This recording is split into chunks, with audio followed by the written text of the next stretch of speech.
You won't believe the weird stuff in this old house. It's like a horror movie start, mirrors covered, attic door brick shut. Incredibly, the attic ceiling is mouldy, and Jack's head throbs like after hot pot. But the question is, what occurred when Dad arrived? Jack has a scar on his forehead. The truth will send shivers down your spine. One day, little Sam suddenly noticed the white cloth in the upper corner of the mirror had fallen, and he firmly believes there's a ghost hiding in the old. Just then, a little animal sound comes from behind, and out crawls a little phantom bear. The fear completely vanishes. Jack brings a ladder to rehand the fallen cloth, and also bakes some cakes to make some pocket money. Every time Jack leaves, he locks his siblings in the house like he's filming a thriller, then rides his bike to the store in town. The store owner often asks Jack, "How's your mom?" Jack can only make up a lie that she's sick. In the library, he finds Ally, and gradually they become a cute couple. The lawyer's rival, like a mystery killer, interrupts their date. Jack hides behind the bookshelf. The lawyer is Ally's admirer, and when he pulls out movie tickets, Jack gets furious without a doubt and deliberately makes a noise to grab attention. But this action brings him trouble, as the lawyer tells him that he'll come tomorrow with documents for Ross to sign. Siblings know that $200 is like a fortune for them.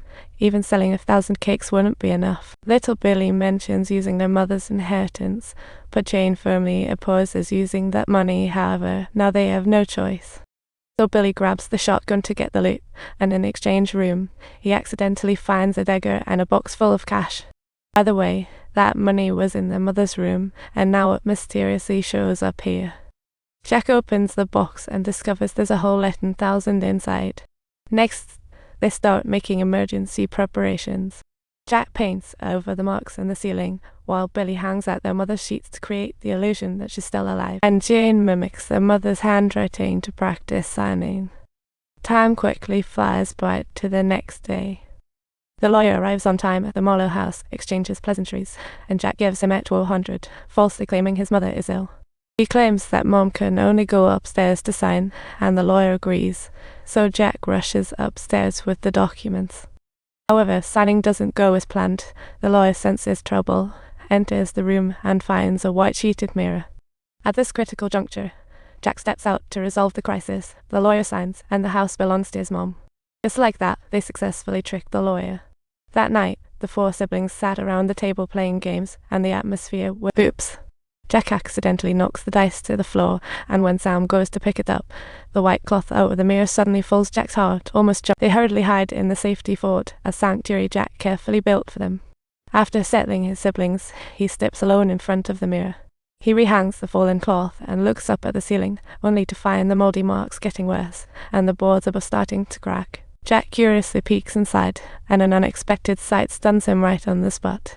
When Jack wakes up, he finds himself in the safety fort and keeps staring at the mirror, sensing something's not right.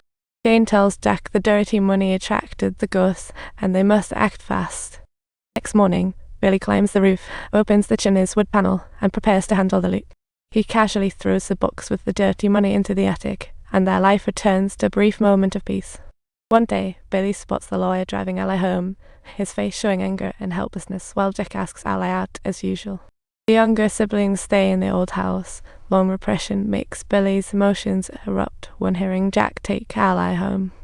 Billy and Jack have a heated argument, but thankfully Jane steps in just in time to smooth things over.